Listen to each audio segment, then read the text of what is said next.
Badang strikes again. Reaksyon ni Looney sa call-out ni M-Site at Pibos hinahanap na ng NBI. So tara.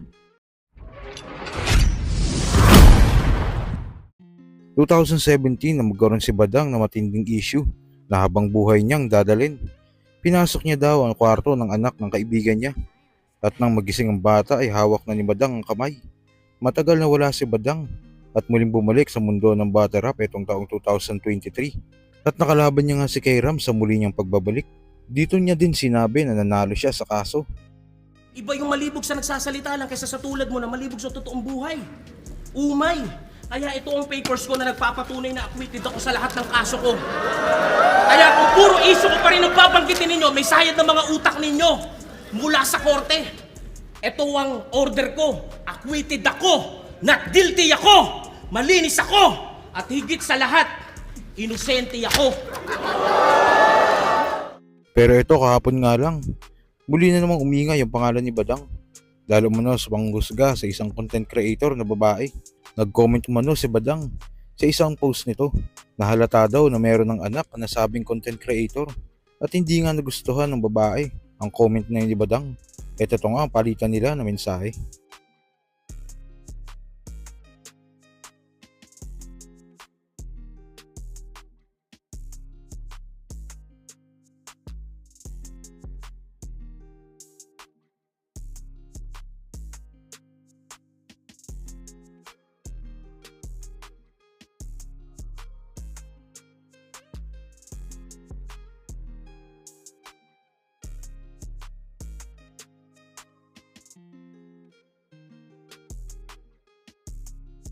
Sa kabilang balita naman, 2023 na maglaban si Apex at M-Site sa liga ng PSP. Sila nga ang unang main event sa pagsisimula ng nasabing liga. Sa laban nga ay kitang handang-handa si M-Site. Bodybag nga ang tingin ng marami sa kinalabasan ng laban. Sa round 3 nga ni M-Site, dito ay tila kinall-out niya si Looney.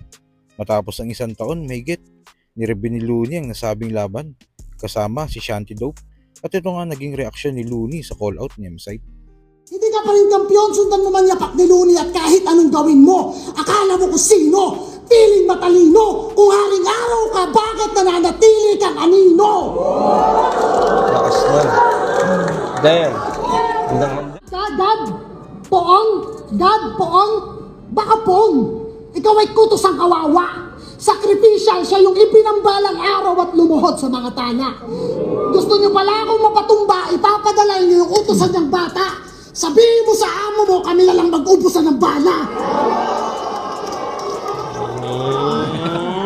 Ang bigat nun, yes. Yo, check! Unang ito ay chess match. Akala ko naman inasahan na. Kanina pa ako check sa hari, kaya nga pinangarang ka. Hinimay ko kung sino ka sa taas at baba ng entablado, kung paano ka tumira ng patalikod. Mga kasinungalingan at pagbibintang mo sa liga sa mga MC at sa mga tao pang na-involve. Pinakita ko yung pagiging rapper mo, pagiging MC mo at ito na magbubuod. Gayon, kung pinatay ko na yung alalay ng hari, sino na ang susunod?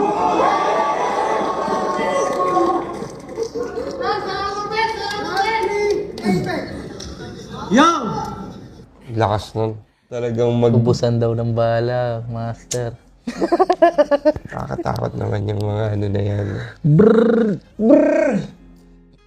At sa uling balita, noong nakaraan nga naging matunog ang pangalan ni Pibos dahil sa mga binunyag ni MG na may pinatalo daw itong milyon halaga sa casino at nag-resign na nga ito bilang CEO ng PSP Gym.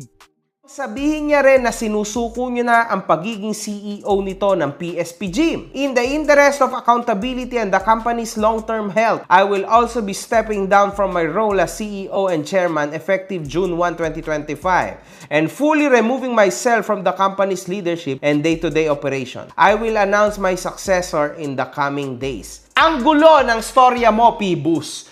Una sa lahat, sabi mo, PSP will not close down and all gym locations will resume operation. Biglang sasabihin mo na mag-i-step down ka. How would you... Itong mga gantong klase ng galaw, mga kahombre ko, ito yung mga galaw ng play safe. Because there's nowhere else to go but deep down to hell. Yun lang yon mga kahombre. Adre na ang tunay na dahilan kung bakit naghihirap ang PSP ngayon at nagkakandaleche-leche ay dahil sa pagsusugal nito ni Phoebus ng humigit 91 million pesos. Marami na nga ding hindi nag-ooperate na PSP Gym dahil sa mga sablay na ginawa ni Phoebus. Kagabi nga lang binalita na pumasok na daw ang NBI sa kaso na kinakasadlakan ni Phoebus. Nagpasaklolo na sa NBI Fraud and Financial Crimes Division ang ilang investors ng isang Filipino gym network laban sa nag-resign itong CEO na si Phoebus Apollo Samson. Ito ay matapos... Sa post nga ni MG, ito lang, may nag-send sa kanya ng litrato ni Phoebus. Napasakay ito sa taxi at tila nagmamadali. Ayon nga sa caption ni MG, pinaghahanap na daw ng NBI si Phoebus.